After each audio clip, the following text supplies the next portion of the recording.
Good evening to all of you dear students.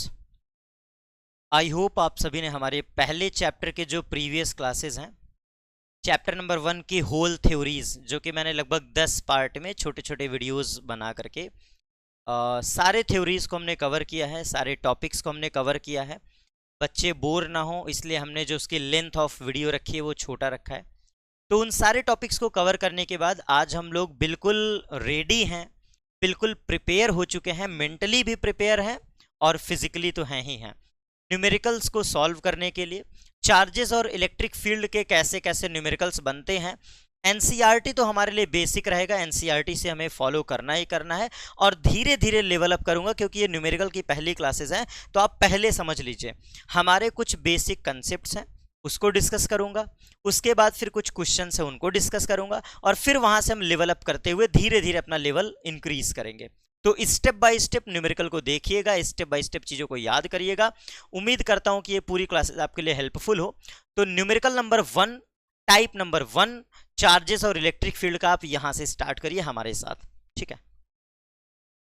तो सबसे पहले जो इलेक्ट्रोस्टैटिक्स का न्यूमेरिकल नंबर 1 बनता है बेटा, क्वेश्चन नंबर 1, ये बिल्कुल याद कर लीजिए। क्या? देखो ये पहला क्वेश्चन है, फर्स्ट टाइप न्यूमेरिकल है, मतलब इसको मैं एकदम बेसिक में रखूंगा। कॉन्सेप्ट फर्स्ट ऑफ न्यूमेरिकल, जहां पे बच्चों को दिक्कत होता है कि डाटा कैसे रीड करें, न्यूमेरिकल्स में जो स्टेटमेंट है, न्यूमेरिकल्स के जो लाइन है उनको कैसे डील करें, तो उसके लिए मैं पहला क्वेश्चन आपके सामने रख रहा हूं। For example if you are reading any kind of question, any type of numerical, so in that part 2 small point charges are given. आपने कोई स्टेटमेंट पढ़ा, 2 small point charges are given, तो मैं कंसीडर करता हूं 2 पॉइंट चार्ज, ठीक है। हमने कंसीडर किया 2 पॉइंट चार्ज हैं, एक ये पॉइंट चार्ज है जिसकी वैल्यू है प्लस ऑफ 2 माइक्रोकूलम और दूसरा सेकंड चार्ज है जो कि है माइनस ऑफ 6 माइक्रोकूलम। ऐसे कुछ डाटा दिया होगा, एक सफिशियंट है। बेसिक से चलो बिल्कुल जीरो से। तो कॉन्सेप्ट नंबर 1 में आपने कोई न्यूमेरिकल पढ़ा और पढ़ते ही एक बेसिक बच्चे को डर लगता है कि सवाल टैकल कैसे करें, सॉल्व कैसे करें। तो हमने पहले टाइप में ये रखा है कि आपको 2 पॉइंट चार्ज गिवन होगा और इनके बीच सेपरेशन भी दिया होगा। तो फॉर एग्जांपल मैं सेपरेशन ले रहा हूं यहां पे 50 सेंटीमीटर। 2 पॉइंट चार्जेस हैं, इन दोनों के बीच का सेपरेशन है 50 सेंटीमीटर और आपसे पूछेगा what is the electrostatic force between them, find the electric force between them, ऐसा क्वेश्चन है। बिल्कुल जीरो लेवल का क्वेश्चन है, बच्चों वाला क्वेश्चन है। तो ऐसे क्वेश्चंस को टैकल करने के लिए बहुत अच्छे से समझना, 2 चार्ज गिवन होंगे, 2 पॉइंट चार्ज गिवन होंगे और उनके बीच का सेपरेशन कुछ भी दिया, ये डाटा बदल सकता है, नेचर ऑफ चार्ज बदल सकता है, दोनों सेम प्लस प्लस होंगे, दोनों माइनस माइनस होंगे, ऐसे क्वेश्चंस को डील करना है। तो यहां पे जो हमने क्वेश्चन लिया है, एक चार्ज है प्लस नेचर का, दूसरा है माइनस नेचर का और सेपरेशन दिया है। तो सीधा आप फॉर्मूला अप्लाई करिए, सीधा आप फॉर्मूला लगाइए, कौन सा? Coulomb's law. F of vacuum equal to small k Q1 into Q2 divide by are square. याद आ रहा है Coulomb's law? Force in vacuum K Q1 Q2 by are square और इसकी जो यूनिट होगी that is newton. Clear? Is it clear? तो simply हमने पढ़ा था the electrostatic force is directly proportional to the magnitude of charge.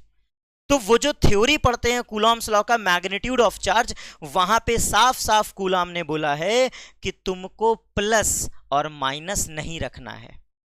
हमने theory पढ़ाते समय भी बोला था कि जब आप कूलॉम्स लॉ से फोर्स फाइंड आउट करेंगे तो वहां पे नेचर ऑफ द चार्ज नहीं रखते, मतलब प्लस और माइनस नहीं रखना है। Only you will put the value, only you will put the magnitude of charge.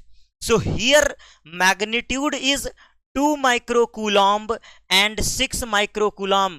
You will never consider the nature of charge. You will never consider the positive symbol and negative symbol of charge. Now put the value. जो k की numerical value है that is 9 into 10 to the power 9, इतना तो सीखे होगे as a proportional constant, आपने सीखा है कूलॉम्स लॉ में। पहला वाला चार्ज की वैल्यू देखो कितना है, 2 इंटू 10 टू द पावर -6, क्योंकि माइक्रो कूलॉम से कूलॉम का कन्वर्जन अगर किसी बच्चे को ना आए तो कोई बात नहीं, आप हमसे सीख लो। 1 माइक्रो कूलॉम यहां साइड में लिख लो, 1 माइक्रो कूलॉम बराबर होता है 10 to the power -6 coulomb. Basic conversion 1 micro coulomb is equal to 10 to the power -6 coulomb. अब वैल्यू पुट करो, ये पहला चार्ज है, this is our Q1, 2 into 10 to the power -6, इनका काम हो गया, इनका मैग्नीट्यूड हमने रख दिया। दूसरे का मैग्नीट्यूड क्या है, 6 into 10 to the power -6। I hope is it clear, 6 into 10 to the power -6। You will never put the sign of charge, K हो गया, Q1 हो गया, Q2 हो गया। अब R स्क्वायर रखना है बेटा, R स्क्वायर में हो गया प्रॉब्लम, क्योंकि 50 सेंटीमीटर है तो 50 सेंटीमीटर को कन्वर्ट करो, 50 सेंटीमीटर को कन्वर्ट करो। कैसे, देखो 50 इंटू 10 की पावर -2 सेंटीमीटर का कन्वर्जन आपने पढ़ा है, 1 centimetre is equal to 10 to the power -2 metre. ये कन्वर्जन आपको याद रहेगा, ठीक है, बेसिक कन्वर्जन है। We know 1 metre is equal to 100 centimetre, so you can say 1 centimetre is equal to how many times of metres, तो 10 to the power -2 metres. तो 50 into 10 की पावर -2, ये एक बार हमने आर रखा, स्क्वायर है, यहां पे देखो स्क्वायरिंग है तो 2 बार आर रखना है। तो now again you will put the value of R, 50 into 10 की power -2, now you will get the final answer. अब ये है बेसिक मैथमेटिक्स, यहां पे मैं छोड़ता हूं, बच्चों वाली चीज मैं नहीं सॉल्व करूंगा, ये मैं छोड़ूंगा। अब इसमें भी कुछ बच्चों को दिक्कत हो, चलो ये भी हिंट ले लो भाई। देखो सॉल्यूशन आपका काम है, मैं फिजिक्स में पूरी हेल्प करूंगा बट मैथमेटिक्स में नहीं हेल्प करूंगा, ये आपका काम है सॉल्यूशन करना, ठीक है। तो ये सॉल्यूशन कैसे करोगे, अब इसको भी देख लो, मैं हिंट दे दे रहा हूं भाई, बच्चे हो तो समझा दे रहा हूं, कोई बात नहीं। देखो यहां पे 9 लिखा है, मैं कलर चेंज करने जा रहा हूं, आप जूम करके चीजों को देखिएगा। ये नंबर 9 है, इसको अलग कर लो, 9 वाली डिजिट अलग कर लो, 9 आ गया। यहां पे 2 है, इस डिजिट को अलग कर लो, इंटू 2 आ गया। अब यहां पे 6 है, इस 6 को अलग कर लो, इंटू 6 आ गया। ये 3 डिजिट हो गए, 9 हो गया, 2 हो गया, 6 हो गया। अब सारे पावर समेट दो, सारे पावर समेट दो, ठीक है। तो 10 की पावर प्लस में 9 और 10 की पावर 6 और 10 की पावर 6, तो क्या बचा यहां पे बचा 10 to the power plus 9 into 10 to the power -12, सही है। होल डिवाइड बाई, यहां पे देखो बेटा 50 है, ध्यान से देखो 50 है ना, 50, तो 50 इंटू 50 कितना हो जाएगा, ध्यान से देखो 50, अच्छा एक सेकंड कलर चेंज करें इसका, वेट एंड वॉच, बहुत बेसिक चल रहा हूं। 50 इंटू 50 और दोनों पावर को अलग अलग लिख दो, 10 की पावर -2, 10 की पावर -2। बड़ी अच्छी बात है, बड़ी अच्छी बात है कि 1 0 देखो ये प्लस में है ना, 1 0 ये वाला और 1 0 ये वाला मिलके पूरी पावर खत्म। अरे भैया जुड़ जाएगा ना, 1 0 1 0 10 की पावर 2 और 10 की पावर -2, काम खत्म, कैंसिल आउट हो गए। ध्यान से देखो 1 0 50 है, ये 50 है, 5 इंटू 10, तो एक बार 10 यहां है, एक बार 10 यहां है, कैंसिल आउट हो गया। जो डाटा बचा अब तो सॉल्व कर सकते हो, अब तो सॉल्व कर लो ना, सीधा सीधा सॉल्व कर लो क्वेश्चन। तो क्या हुआ, 6 2 जा 12, 6 2 जा 12 और 12 9 जा 108, 108 इंटू पावर को सॉल्व करो, पावर को सॉल्व करो, 9 9 और 12, 10 की पावर प्लस 9, 10 की पावर -12, आंसर क्या बचेगा 10 की पावर -3। चेक करो, 10 की पावर प्लस 9, 10 की पावर -12, ये जुड़ जाएगा तो बचेगा क्या -3। होल डिवाइड बाई 5 5 जा 25, 5 5 जा 25 और नीचे बचा है 10 की पावर -2, 10 की पावर -2, जितना कट जाए काट दो, इसको सॉल्व कर लो। अब तो कर लोगे ना, तो सीधा सीधा 108 डिवाइड बाई 25 कर दो और इनटू में 10 की पावर -1 बचेगा, 10⁻⁻1। ये रहा तुम्हारा फाइनल आंसर, इसको लिख लो आंसर। ये सिंपल प्रोसीजर था जहां पे कंसेप्ट नंबर 1 में हमने सीखा, if the two small point charges are given and both are separated at a small distance, so you will get the final answer. How to solve, how to think about which formula is used in this numerical, and how can we solve easily, how can we differentiate both the powers, all type of powers, all type of algebras. तो हमने क्या किया, power एक साथ समेटा, digit एक साथ समेटा, और finally हमारा आंसर आ गया जो कि 100% सही है। एकदम जीरो से चल रहा हूं बेटा। अब इस पे आप 3 प्रैक्टिस करोगे, इस क्वेश्चन पे 3 प्रैक्टिस आप करोगे, मैं सवाल दे रहा हूं। तो कंसेप्ट नंबर 1 फिनिश, अभी ये खत्म नहीं हुआ है। एक चीज एक्स्ट्रा बता दूं, अभी ये खत्म नहीं हुआ है।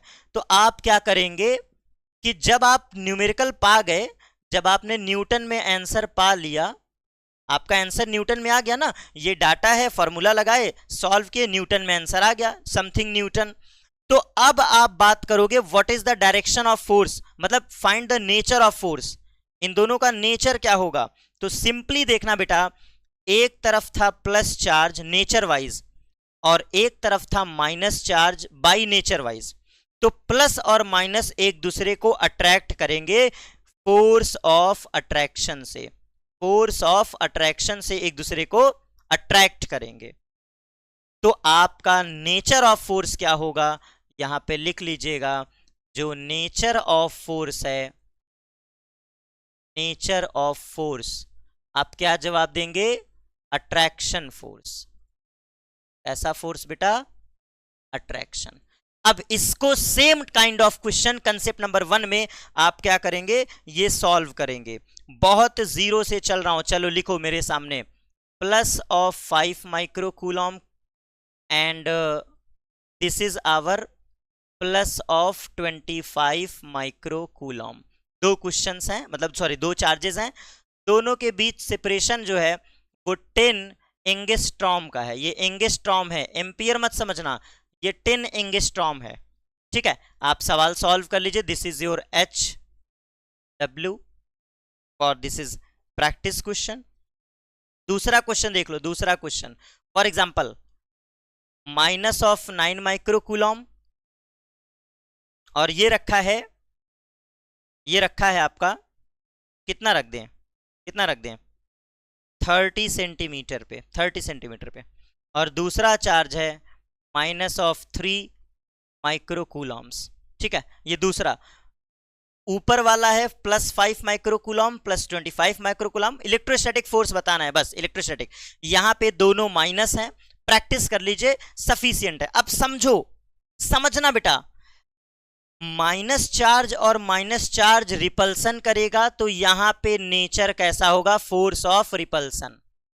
और ऊपर भी प्लस और प्लस है तो इसका भी नेचर क्या होगा, फोर्स ऑफ रिपल्सन। बाकी you can get, you will get easily the answer by using these steps, by using this formula, by using this phenomena.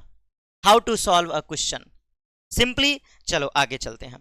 Now the next part of the concept, next part of the concept, here we will discuss about concept number 2, concept number 2। अब हम यहां पे एक trick आपको दे रहे हैं। Here we will discuss about if the distance varying, such type of numerical, for example if you are reading a kind of question, a type of question in electrostatic, so in the statement, in the part of question, statement says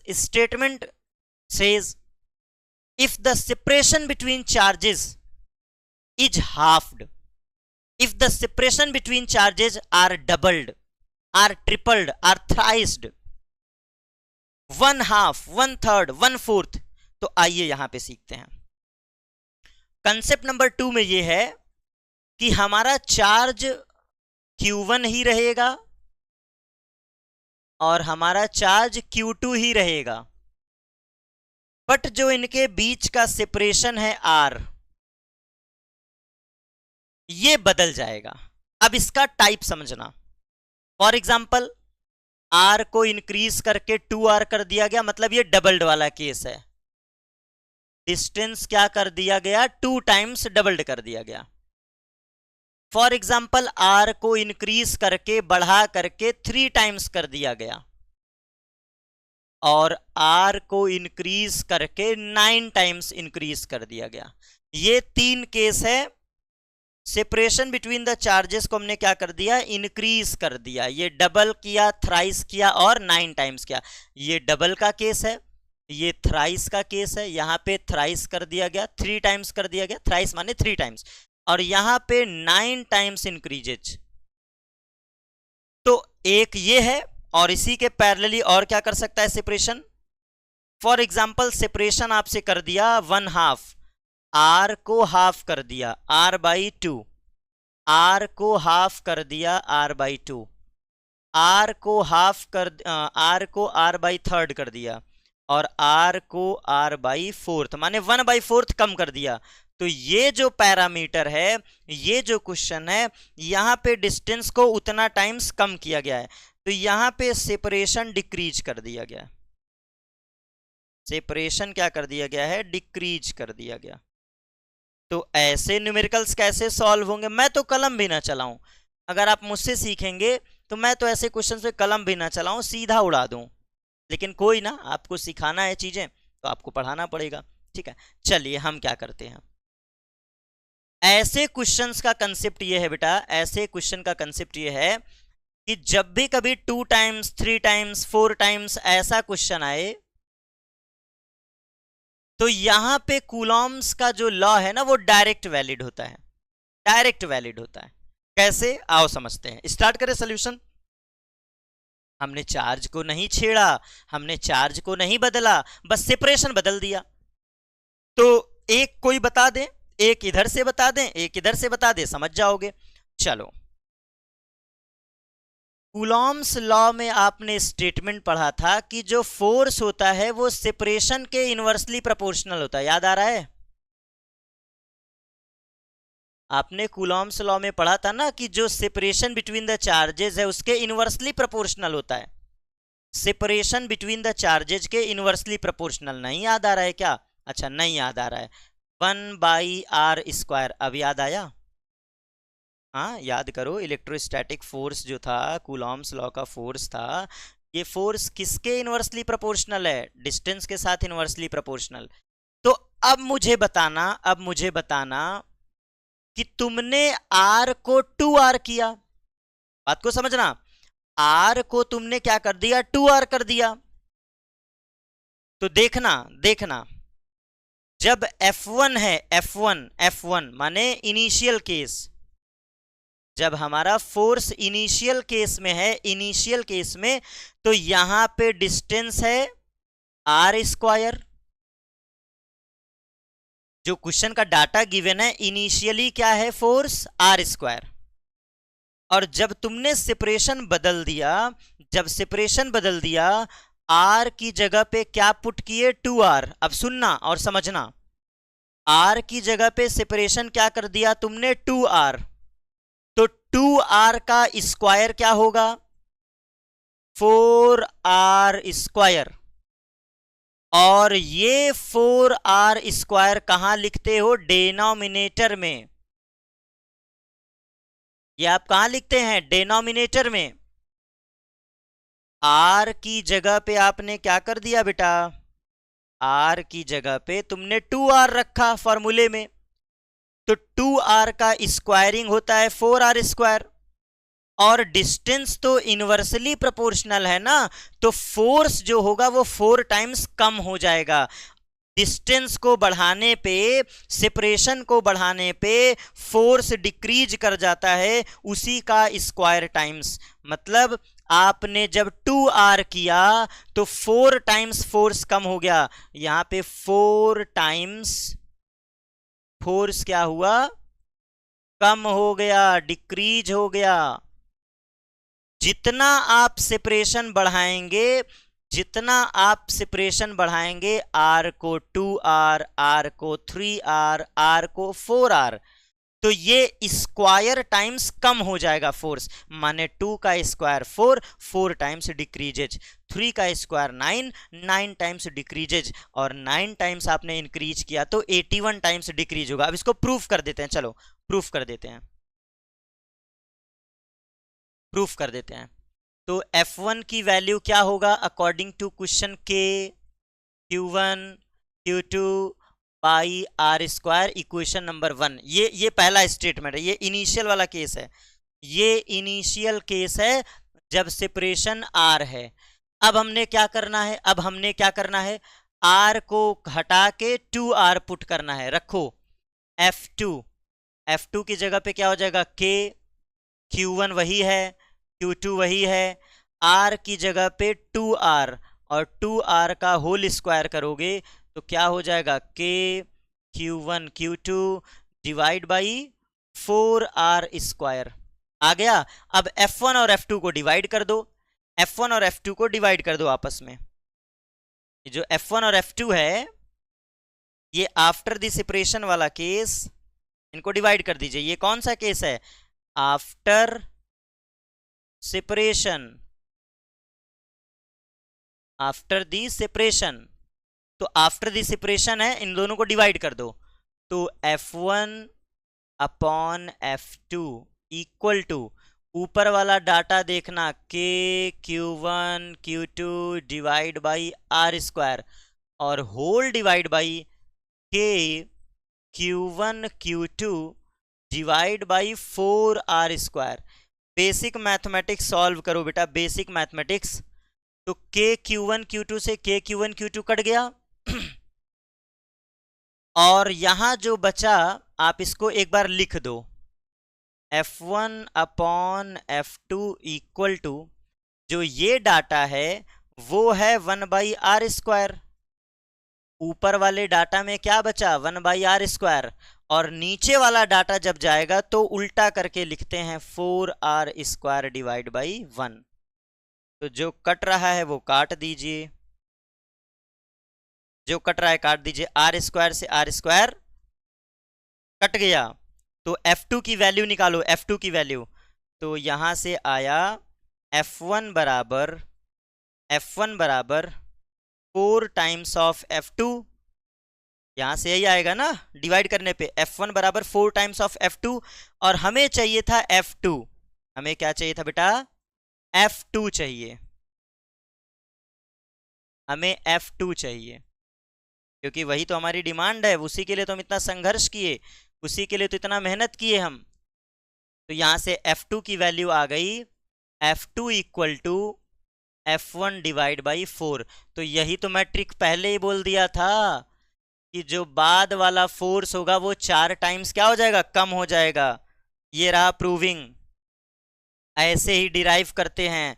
पहले F1 निकालोगे initial वाला, फिर F2 निकालोगे final वाला, final और initial को divide कर दो, वहां से आंसर दिखा F1 बराबर 4 टाइम्स ऑफ F2।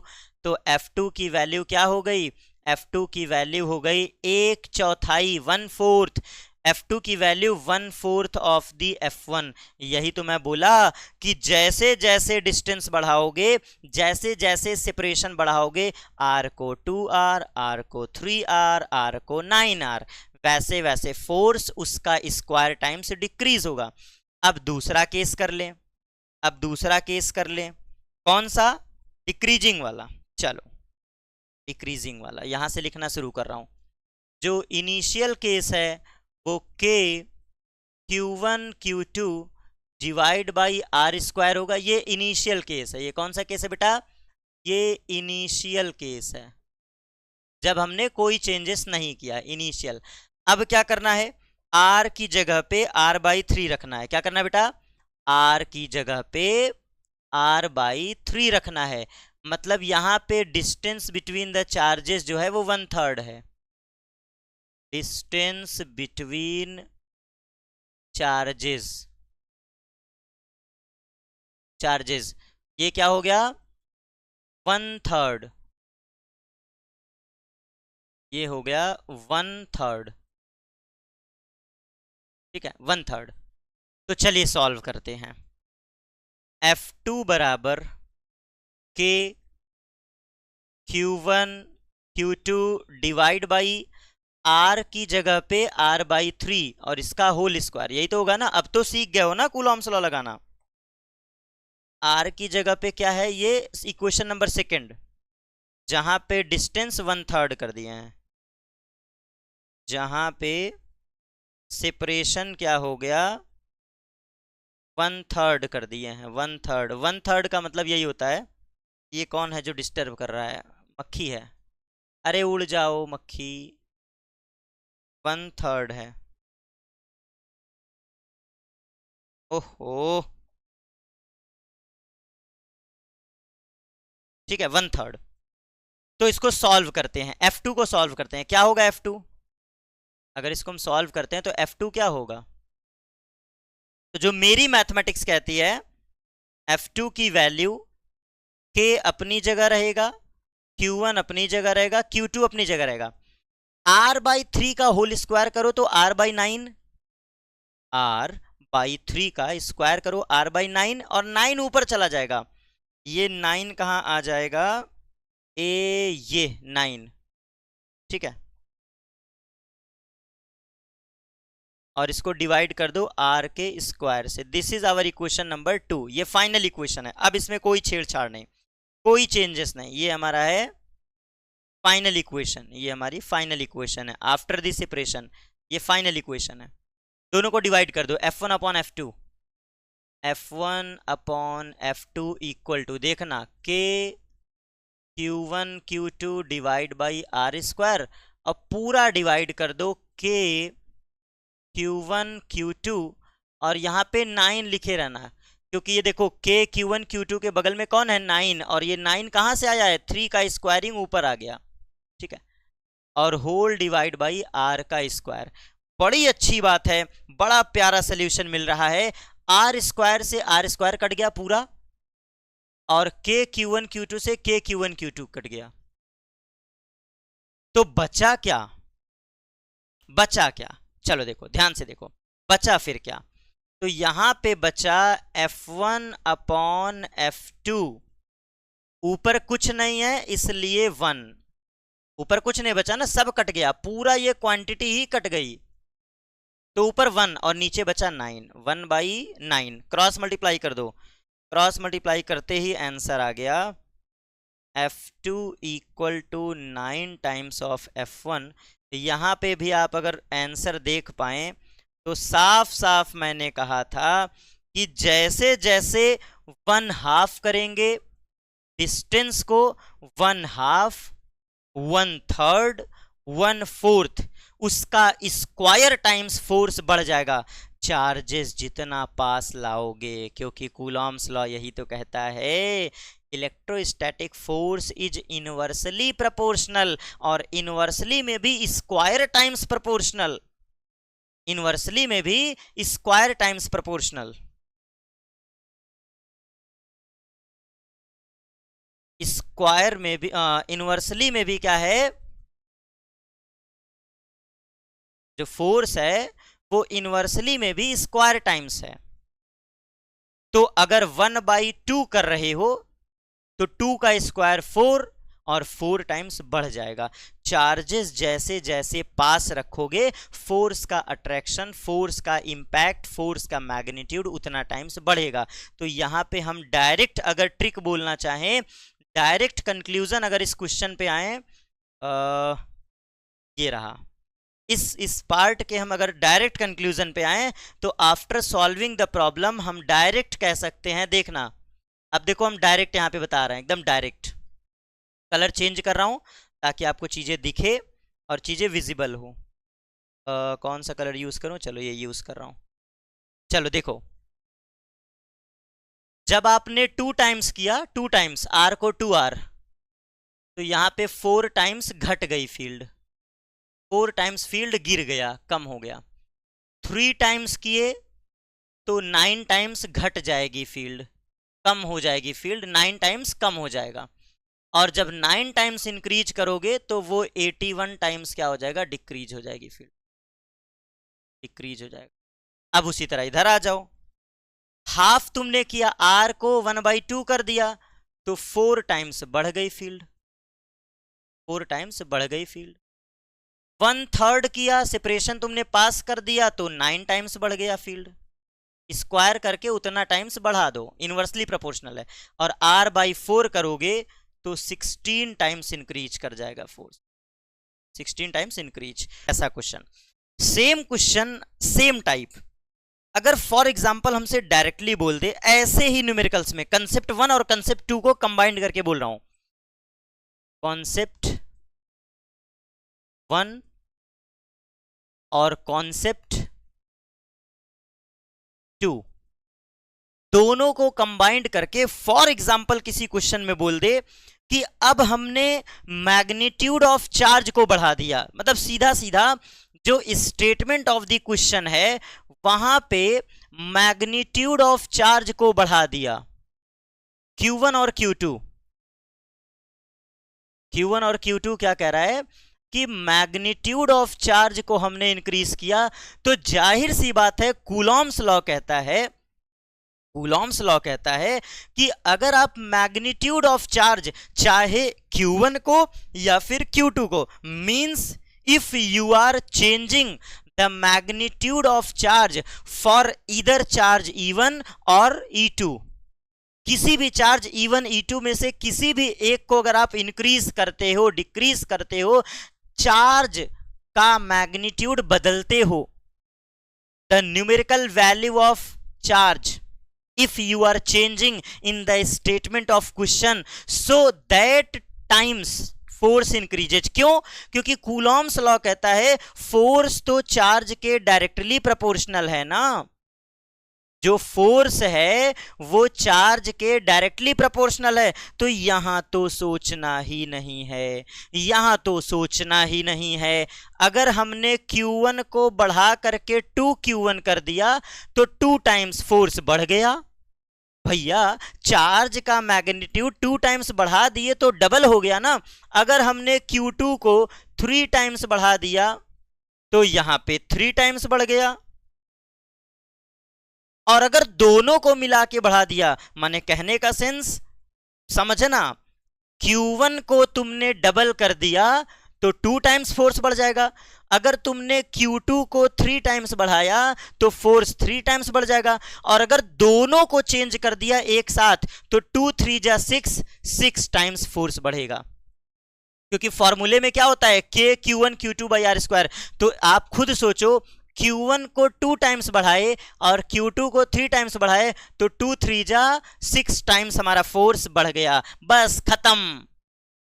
इतना बेसिक न्यूमेरिकल प्रैक्टिस करो। मुझे पता है आपके दिमाग में बहुत सारी चीजें चल रही होंगी, अभी तो सिर्फ 2 ही कंसेप्ट हुआ बेटा।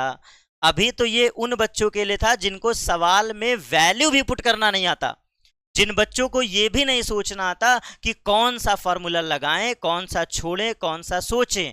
एनसीईआरटी में जाओ, कम से कम 2 क्वेश्चन तो लगा ही लोगे, कितना भी कम से कम 2 से 3 क्वेश्चन गारंटीड लगा लोगे। प्रैक्टिस करो और सवाल ढूंढो, एसएल अरोरा से लगाना स्टार्ट करो। ठीक है, इतने हमारे 2 कंसेप्ट से सवाल बनेंगे, बेसिक क्वेश्चन। और उसको कितने बार लगाना है, हर एक टाइप का न्यूमेरिकल 2 2 3 3 4 4 लगाओ, 4 से ज्यादा मत लगाना। बेसिक अपना फंडा क्लियर हो जाएगा। अब हम लोग डिस्कशन करेंगे बेटा कैसे क्वेश्चंस को, इक्विलिब्रियम का क्वेश्चन हम लोग डिस्कस करेंगे, न्यूट्रल पॉइंट का क्वेश्चन हम लोग डिस्कशन करेंगे, triangle square based all type of question where force will be asked in the center of the triangle, center of the square. So thank you so much. आज की video को इतने पे ही रखते हैं। पहले सेपरेट वीडियो में उम्मीद करता हूं आपको चीजें 100% समझ में आएंगी। 100% जीरो से मैंने सवाल पढ़ाया है, एकदम बेसिक से पढ़ाया है। सारे क्वेश्चंस को रिपीट करिए, वर्ड्स को ध्यान से सुनिए, केयरफुल्ली स्टेटमेंट को समझिए और मल्टीपल टाइम्स रिवीजन करिए, सवाल आपके बनेंगे। तो थैंक यू सो मच। मिलते हैं नेक्स्ट क्लास पे। आज के लिए बस इतना ही।